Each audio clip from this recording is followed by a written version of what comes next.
Galera, hoje nós vamos falar um pouquinho sobre sepsis e SIRS, né? Que é a Síndrome da Resposta Inflamatória Sistêmica, para a gente fazer a correlação entre esses dois conceitos e, obviamente, a parte fisiopatológica. Para isso, a gente vai fazer agora algumas revisões rapidinhas, só para a gente poder revisitar alguns temas, tá?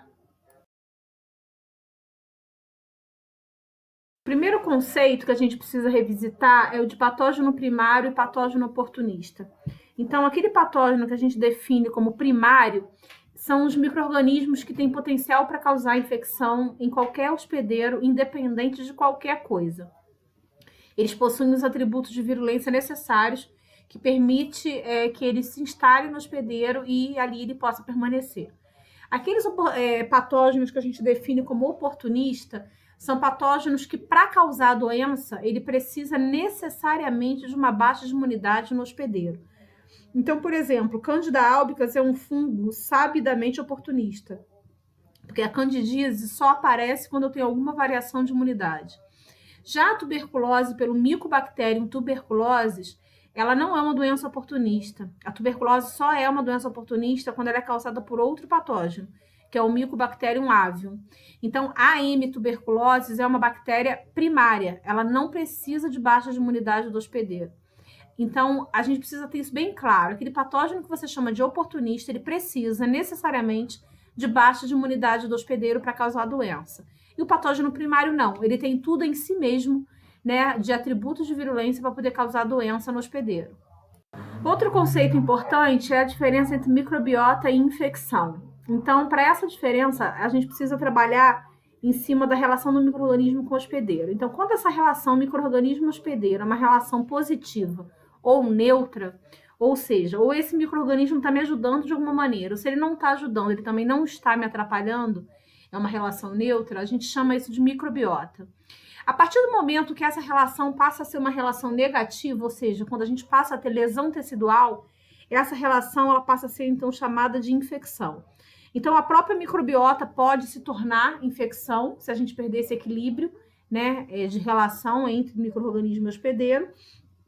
O que é importante entender? Que a infecção é sempre quando eu tenho um grau de lesão tecidual. Só que nem toda infecção você tem clínica aparente, porque muitas vezes eu tenho um grau de lesão tecidual pequeno e esse grau de lesão tecidual não representa sinais e sintomas, porque na verdade os sinais e sintomas vão vir a partir do processo inflamatório montado para combater aquele patógeno. E aí o próximo conceito é aquele que a gente começou a nossa eletiva lá no início do semestre, fazendo pergunta para vocês, e na última aula eu vou colocar de novo essa pergunta, quer dizer, qual a diferença entre infecção e inflamação? A gente precisa entender de novo que eu falei que infecção é sempre quando tem um grau de lesão tecidual. Inflamação, eu ensino, né, a gente ensina a vocês que inflamação é sempre quando você tem uma lesão tecidual, você monta uma inflamação para ajudar no processo de limpeza e reparo tecidual.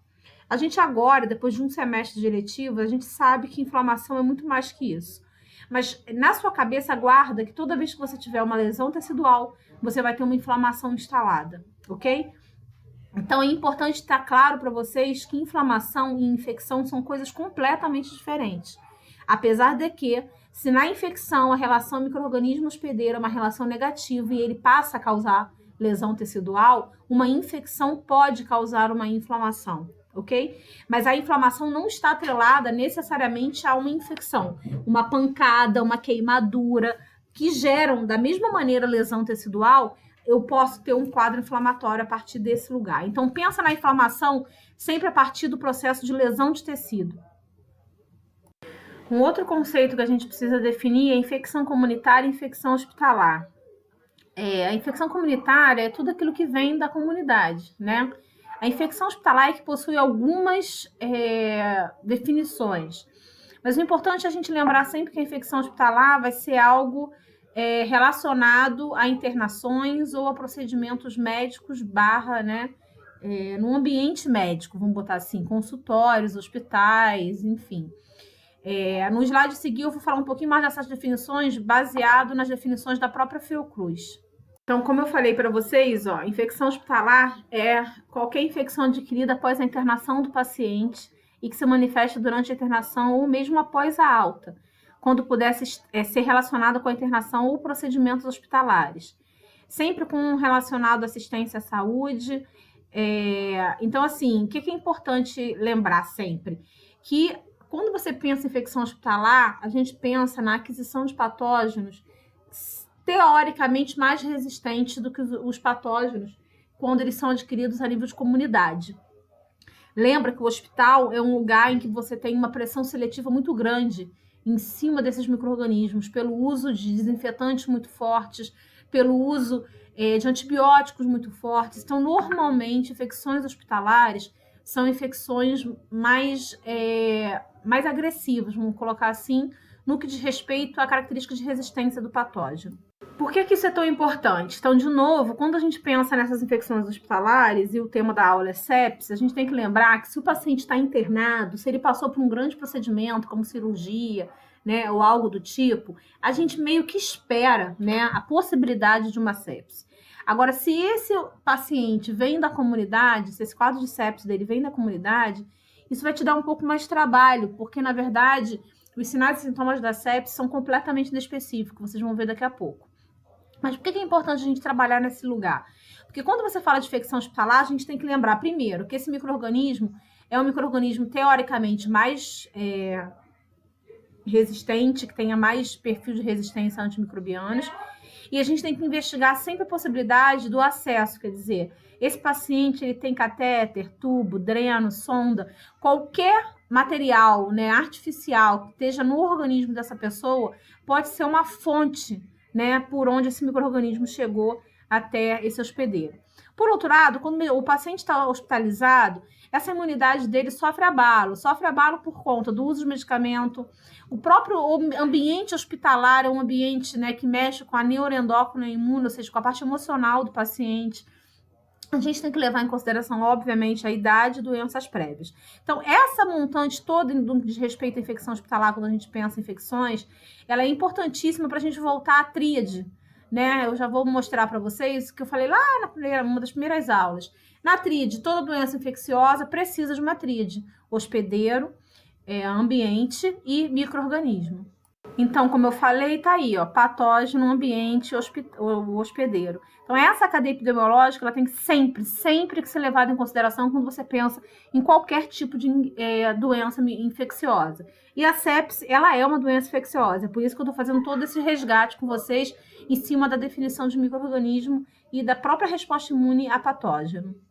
Então, ó, como eu falei, para ser infecção, a gente tem que ter aquele movimento todo acontecendo: transmissão, colonização, multiplicação e dano tecidual. Quer dizer, é esse dano tecidual que diferencia a microbiota da infecção. Como eu falei, até a multiplicação poderia ser microbiota. A partir do momento que você bota um dano tecidual, essa relação passou a ser negativa. Quanto maior for a extensão desse dano tecidual, aí sim eu posso ter sinais e sintomas e você vai passar a ter, então, a doença em si. Falando também um pouco, né, nessa parte da resposta imune contra micro-organismo, lembra que a resposta imune ela tem a ver com a localização microbiana, né? Quando esse micro-organismo é extracelular, tudo que vocês conhecem de imuno funciona. Fagócitos, o sistema complemento, células T, as células B, plasmócito, produção de anticorpos, o anticorpo, tudo funciona quando ele é extracelular. Quando esse micro-organismo é intracelular, eu dependo de uma resposta celular, né, baseada em NK, pela inata, e depois pela adquirida, o próprio CD8, para só então a gente passar a ter a ação dos outros perfis de resposta imune. Então, a gente precisa entender que a resposta imune é baseada em localização. Patógenos extracelulares, a resposta imune tende a ser mais rápida, porque ele está do lado de fora e tudo aquilo que você conhece de imuno vai funcionar. Patógenos intracelulares tendem a retardar um pouco a evolução da resposta imune, porque ele está camuflado dentro de alguma célula e aí demora um pouco para a resposta imune começar a montar o processo inflamatório para combater o patógeno. Isso é importante por quê? Porque a gente precisa lembrar que esses patógenos extracelulares, a tendência é deles causarem mais dano tecidual. Geralmente esses micro-organismos extracelulares são bactérias, quase todas, né? Alguns fungos, e eles têm potencial de terem um fator de virulência importante. Então, geralmente, a lesão tecidual em micro-organismos extracelulares costuma ser uma lesão tecidual maior. Portanto, normalmente patógenos extracelulares costumam andar, né, ocorrer com uma clínica mais evidente ou mais intensa, diferente de micro-organismos intracelulares, em que geralmente o dano tecidual é menor, a resposta imune, obviamente, acaba sendo menor, menos inflamação e normalmente menos evidente ou menos intensa. Por que eu estou fazendo normalmente? Porque não é uma matemática, tá? A gente tem agora, por exemplo, o coronavírus é um patógeno intracelular e esse patógeno tem causado danos significativos. Mas é sempre importante lembrar que, tecnicamente, a gente espera mais lesão tecidual em patógenos extracelulares do que em intracelular. Portanto, normalmente, as viroses agudas, elas tendem a ser menos intensas do que a mesma doença, por exemplo, causada por uma bactéria. E aí voltamos nós para o processo inflamatório, porque vocês vão ver que na sepse tudo depende desse processo inflamatório. Então, tudo aquilo que você conhece como os pilares da inflamação, calor, rubor, edema e dor, e obviamente a perda de função, ela vem principalmente pela saída de sangue, né, para os tecidos.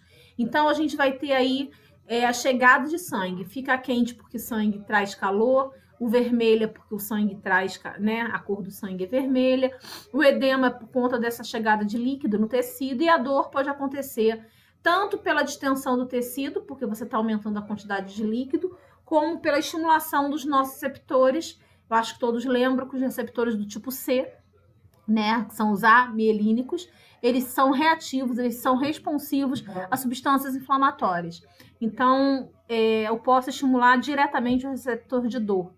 E a perda de função vem pela porque você não conseguir utilizar aquele tecido que está inflamado, no caso das inflamações agudas, ou no caso das inflamações crônicas, porque você acaba tendo substituição de tecido original por tecido fibrótico, né, que nada mais é do que deposição de colágeno. E aí, só para a gente exemplificar a níveis didáticos, né, a inflamação, então, muitas vezes ela é separada em 3 instâncias, né, componentes vasculares, componentes celulares e substâncias. Eu, particularmente, não gosto, porque quando você bota componente vascular separado do celular, parece que eu estou falando de coisas diferentes, na verdade não é. O componente celular envolve tanto células que compõem o vaso sanguíneo, como é o caso do endotélio músculo liso, como células como leucócitos e fibroblastos, né? E as substâncias todas que a gente vai chamar aí de mediadores químicos e as citocinas. Percebe que citocina não é mediador químico inflamatório. Eu sempre falo isso para vocês. Citocinas são proteínas solúveis e os mediadores químicos inflamatórios, a sua maioria vai ser a histamina, que é um derivado da amina, e os lipídicos, que são prostaglandinas, leucotrienos e trombexanos. E aí é aquilo que eu falo com vocês. Assim que você tem a lesão tecidual, você vai ter uma vasoconstrição. Essa vasoconstricção, ela não é inflamação, ela é uma reação vagal, ok? Então, você vai ter uma contração desse vaso por reflexo vagal. Logo depois disso, você começa a ter a vasodilatação. E a partir daí, a gente tem toda aquela brincadeira. O músculo liso relaxa para que a célula endotelial possa contrair. E aí eu permita que a vasodilatação gere aumento de permeabilidade, extravasamento de líquido, com saída do líquido de dentro do vaso sanguíneo para o terceiro espaço. Esse terceiro espaço sempre vai ser tecidos ou cavidade. Então, assim, se eu estou falando de uma inflamação local, né, restrita a um tecido, beleza. Só que na CIS, né, que vai ser uma das coisas que vai estar presente na sepse, esse quadro vai acontecer de maneira sistêmica. Então, esse aumento de permeabilidade, extravasamento de líquido, vai acontecer em todos os vasos do corpo, o que vai gerar de cara uma redução de volume vascular. E aí, resumindo o processo inflamatório, a gente tem a lesão tecidual. Lembra sempre que essa lesão tecidual ela é uma morte por necrose, porque a morte apoptótica não gera ativação de inflamação. A morte necrótica é aquela em que eu extravaso o conteúdo intracelular. Isso chama a atenção dos fagócitos teciduais. E esses fagócitos, então, começam a liberação de substâncias químicas, né? Citocinas, quimiocinas, e imediatamente a histamina. Então, lembra que a histamina é o primeiro mediador químico inflamatório liberado, juntamente com as citocinas pró-inflamatórias, ok? Essa liberação dessas substâncias vai levar ao relaxamento de músculo liso, porque você vai aumentar a produção de óxido nítrico. Você vai levar à contração da célula endotelial para permitir que essa célula possa se afastar.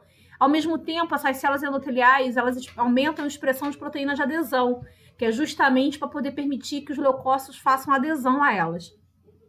Os leucócitos vão, então, permitir todo um aumento, né, de receptor de citocina, aumento de proteína de adesão, ativação dos fagócitos. Lembra que fagócito não precisa ser ativado, mas eu posso ativá-los para que eles possam migrar.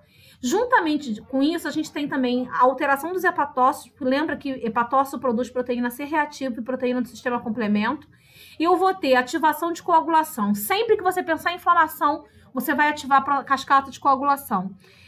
Além disso, você vai ter essas citocinas pró-inflamatórias interferindo em sistemas, né, como o sistema nervoso, baço e medula óssea, estimulando hematopoiese, estimulando a circulação de células que estão na medula, que estão lá na medula, no baço, e modulação do sistema nervoso, inclusive podendo fazer a tal da febre, que a gente sabe que é uma modulação por citocinas pró-inflamatórias.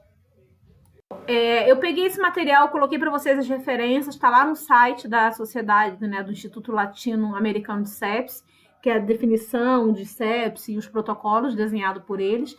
Uma das coisas mais importantes é a gente saber que a SIRS, que é a Síndrome da Resposta Inflamatória Sistêmica, ela não é determinante, né, vamos dizer assim. Porém, tudo que você vai ver de sinal e sintoma no paciente com sepse é a partir da inflamação sistêmica. Então, a gente precisa pensar na SIRS o tempo inteiro, porque é ela que vai estar gerando no paciente todas as alterações hemodinâmicas que a gente vai discutir daqui a pouquinho. Na última atualização que teve desse protocolo de sepse, algumas definições que mudaram. Então, essa última definição, essa última mudança foi em 2016, tá? Então, a primeira coisa que a gente tinha sepse e sepse grave. Então, isso deixou de acontecer. Então, a gente passou a ter infecção sem disfunção orgânica, ok? E a sepse, a partir do momento que você define que a sepse é sempre grave. Então, essa definição de sepse e sepse grave, isso deixa de existir, tá? Então, a sepse é quando você tem uma infecção suspeita e a partir dessa infecção suspeita, você vai ter disfunção orgânica, ok?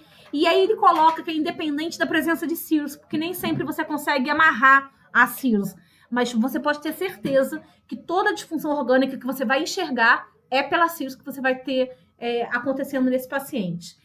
Então, é importante que a gente tenha um foco infeccioso, mesmo que eu não consiga provar esse foco infeccioso, e a partir daí com disfunção orgânica. Eu já vou mostrar para vocês o que a gente define como disfunção orgânica. E o choque séptico nada mais é do que uma sepse em que, mesmo após reposição volêmica, você não consegue fazer a correção da pressão arterial do paciente. Então, seria o que a gente chama de paciente refratário à reposição volêmica. Então, nesse primeiro quadrinho que está dentro desse material do Instituto Latino-Americano de Sepse, é o que a gente define como SIRS, percebe? Febre ou hipotermia, né? Aumento da frequência cardíaca, aumento da frequência respiratória. A gente pode ter uma leucocitose ou uma leucopenia. E aí, assim, vou tornar a dizer para vocês, a SIRS não faz parte do critério para definição de sepse. Mas você vai ver que tudo vem a partir dela. Então, mesmo que o paciente não tenha febre, mesmo que o paciente não tenha qualquer um dessas alterações que a gente coloca aí, ainda assim eu posso fazer o diagnóstico de sepse. O que é importante entender? Tudo isso que você está enxergando de SIRS nada mais é do que inflamação sistêmica. Então, quando você diz para mim que você pode ter febre ou hipotermia, vai depender em que momento essa inflamação vai estar brincando de estar. Então, lembra sempre que o paciente vai ficar numa gangorra. Ora, ele está num polo pró-inflamatório, ora, ele está num polo anti-inflamatório. E aí você pode ter os opostos acontecendo nesse paciente. Ou eu tenho um comando para fazer febre, ou eu vou tentar, assim que eu tento corrigir a febre, eu jogo ele para um polo de hipotermia. Eu posso aumentar demais a produção de leucócito pela medula, ou num momento de rebote, né, que eu esteja num momento de anti-inflamatório, eu jogo esse paciente para uma queda brusca na produção de leucócito. Então, ele vai poder oscilar. Lembra sempre que isso tudo tem a ver com inflamação sistêmica. Agora sim, para eu definir sepse, eu preciso ter o que a gente define como disfunção orgânica, ok? Então, mesmo que você não enxergue febre, mesmo que você não enxergue a SIRS, para a gente chamar de sepse, a gente tem que ter uma infecção, né? Então, eu preciso presumir um quadro infeccioso e, a partir daí, esse paciente precisa oscilar na presença de, pelo menos, uma dessas alterações orgânicas. Ou ele vai evoluir com quadro de hipotensão, oligúria, né, que seria a redução aí da filtração renal, ou elevação da creatinina, relação da oxigenação dele, né, baixa, Contagem de plaqueta baixa, aumento do lactato, né, acima de valores de referência, rebaixamento do nível de consciência, agitação, ou o que a gente define como delirium, que nada mais é do que uma psicose orgânica, ou seja, alguma coisa orgânica tá gerando desequilíbrio. A partir do momento que você corrigir essa alteração orgânica, eu paro de ter essas alterações de sistema nervoso central, comportamental.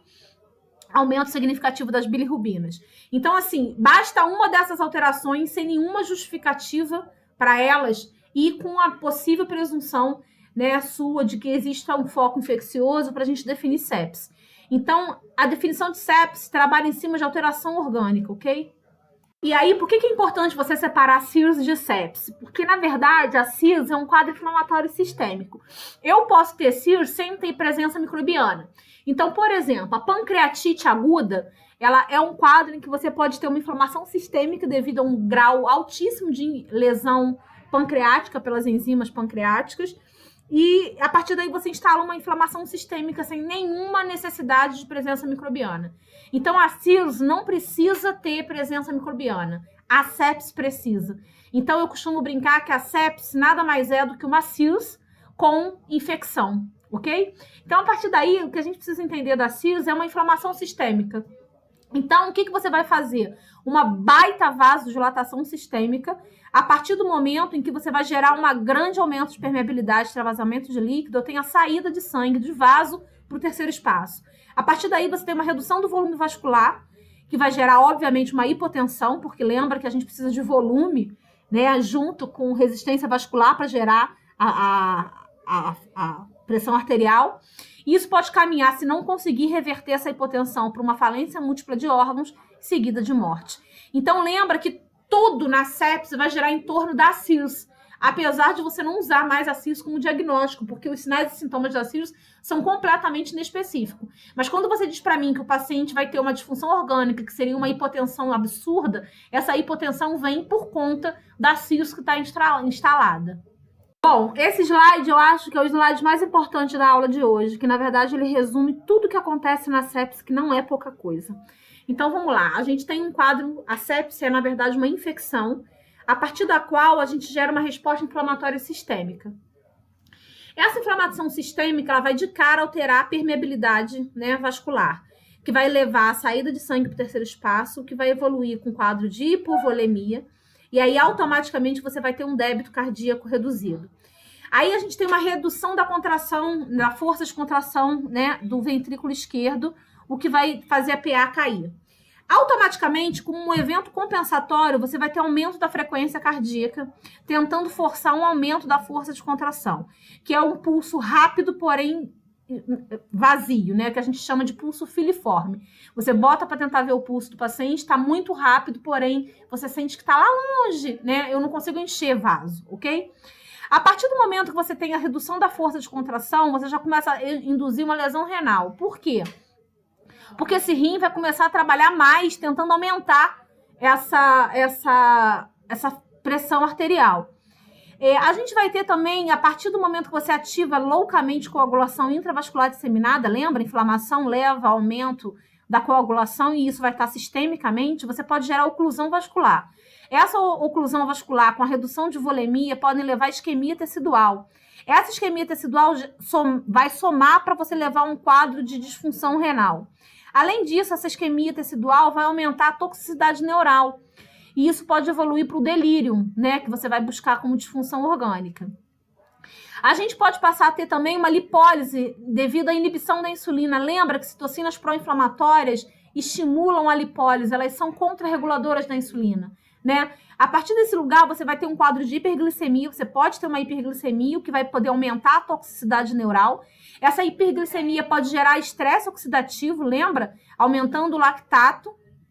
E esse lactato pode aumentar, gerando uma acidose metabólica, o que por si só pode aumentar o quadro de delírio. Ao mesmo tempo que a própria lesão renal pode aumentar ainda mais a acidose, porque a lesão renal, lembra que o rim é importante para controle de pH, né?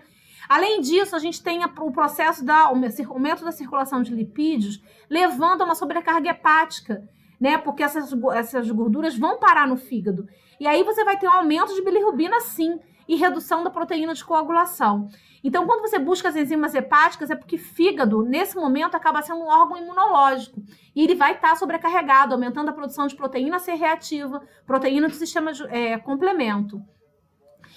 Além de tudo isso, a gente vai ter somado a possibilidade de uma angústia respiratória, que é a SARA, né? Que é a síndrome da angústia respiratória. Por quê? Porque ao induzir uma inflamação sistêmica, você vai estar induzindo a saída de líquido para o terceiro espaço. E cavidade também se aplica a esse terceiro espaço. Então, você pode ter a saída de líquido para o pulmão. E essa saída de líquido para o pulmão pode gerar uma angústia respiratória, que é o que está acontecendo hoje em alguns pacientes de Covid, em que você tem esse pulmão se enchendo de líquido frente a um quadro inflamatório intenso. E com tudo isso desenhado, a gente tem, então, todas as consequências que você vai ver daqui a pouco. Os tratamentos tentam fazer a correção de tudo isso. E lembra que o foco vai estar sempre no aumento da volemia, porque tudo isso começa olhando para a volemia do paciente, que vai estar reduzida.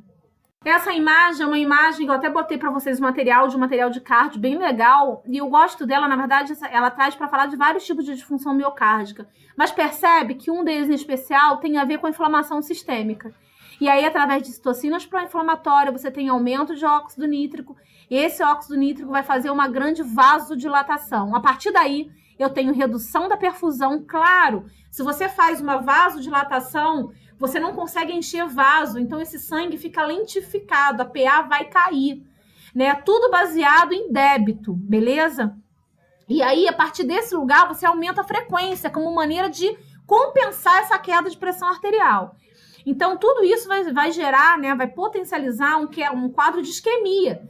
E essa isquemia pode evoluir, obviamente, para uma isquemia tanto de extremidades, que é o clássico, mas o próprio coração, né? Ele pode sofrer um processo de isquemia. E se você aumenta demais essa frequência, eu posso entrar num processo de arritmia. Então, é só para mostrar para vocês como é que você pode interferir diretamente em função cardíaca a partir de um processo inflamatório sistêmico.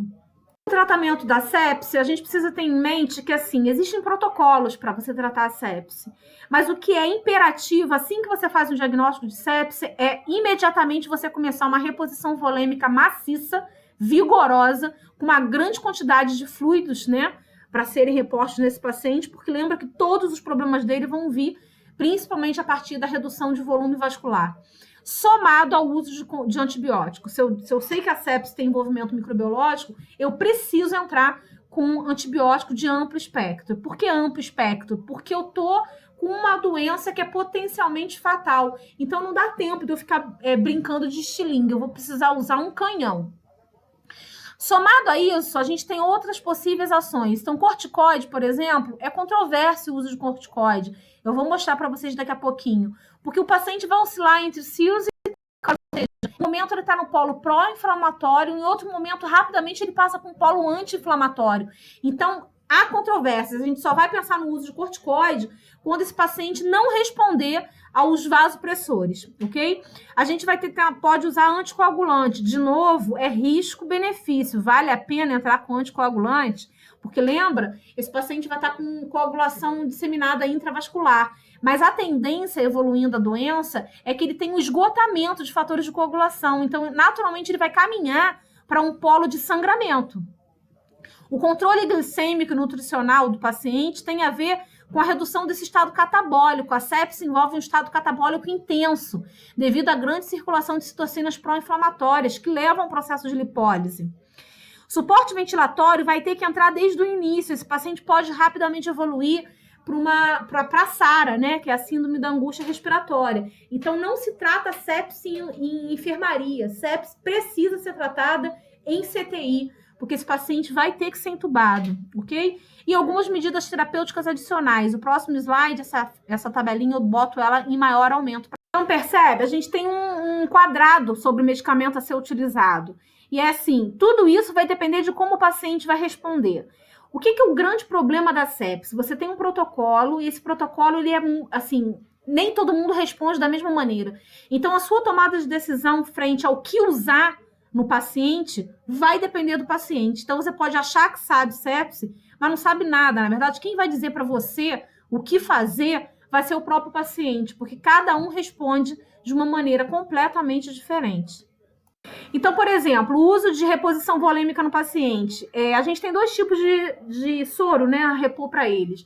Com cristalóides ou com coloides. Então, na verdade, um ou outro, eles trabalham em cima de substâncias mais ou menos osmóticas. Na sepsis, vários trabalhos já mostraram que não faz diferença se você vai trabalhar com cristalóide ou com coloide. Mas você precisa fazer uma reposição volêmica maciça, intensa. Mas o que você vai usar para fazer essa reposição volêmica, a princípio, não faz diferença na sepsis. O uso de vasopressores, ele vai ser importante quando depois que você faz essa reposição volêmica, se ainda assim esse paciente não aumentou PA. Aí você vai entrar com vasopressores. A intenção desses medicamentos, dessa classe de medicamento, é o que a gente chama de inotrópico positivo. Ele aumenta a força de contração sem mexer com a frequência. Lembra que a frequência desse paciente já está alta. Então, eu não posso mexer em frequência cardíaca. Eu tenho que aumentar a força de contração dele sem mexer com a frequência, porque ele já está com uma frequência alta. E aí, foi o que eu falei para vocês. Por que é tão contraditório o uso de corticoide? Porque o corticoide é um anti-inflamatório. Só que esse paciente ele vai estar o tempo inteiro no balanço entre mediadores anti-inflamatórios e pró-inflamatórios. Então, a gente chama isso, inclusive, de dissonância imunológica. Que a gente, né, o termo seria MARS, né, resposta inflamatória mista antagônica, que seria a brincadeira entre SIRS e CARS, sendo CARS a síndrome da resposta anti-inflamatória compensatória. E ele vai estar brincando de fazer isso o tempo inteiro como se fosse uma gangorra. Então, eu posso entrar com corticoide e esse paciente está no polo de CARS. E aí eu jogo ainda mais o potencial imunológico dele para baixo. Então, o uso de corticoide é custo-benefício. Você vai julgar, frente àquele paciente, se vale a pena você lançar mão do uso de corticoide ou não. É um risco. E aí, de novo, que eu falei, quer dizer, o grande problema da sepsis é esse gráfico aí, ó. Ora ele tá no polo da SIRS, ora ele tá no polo da CARS. E aí, como você fica brincando de oscilar entre essas duas coisas, se você entra com corticoide e ele tá no polo de CARS, você vai jogar a resposta imune dele ainda mais para baixo. E lembra que a sepsis, a princípio, você tem aí um envolvimento microbiano. Então, eu não quero inibir a resposta imune do paciente. Eu quero só diminuir esse perfil inflamatório. O problema é você achar a mão certa para isso. É sempre um risco e uma aposta você usar o corticoide. Por isso é tão controverso. Bom, sobre a aula de hoje, eu coloquei algumas referências que eu botei ao longo dos slides para vocês em maior tamanho aqui, para facilitar se vocês precisarem entrar. E aí o que eu quero dizer é, para estudar sepsis, é importante sempre ir para o Ministério da Saúde, ir para os órgãos públicos brasileiros, né? E como é o caso da latino-americana, onde você tem essas definições e esses protocolos desenhados. Porque às vezes você pega material que é americano ou europeu e às vezes o protocolo é um pouco diferente, ok? E aí, dúvidas? Espero que sim, porque esse tema é bastante complexo. Não é um tema simples, mas é um tema que eu gosto bastante. Então, tendo dúvidas da aula sobre o assunto, é só deixar lá no fórum. Lembrem que esse fórum é um fórum que eu preciso ver todo mundo lá, porque esse fórum vale presença para vocês, tá bom? Um beijo a todos e até a próxima.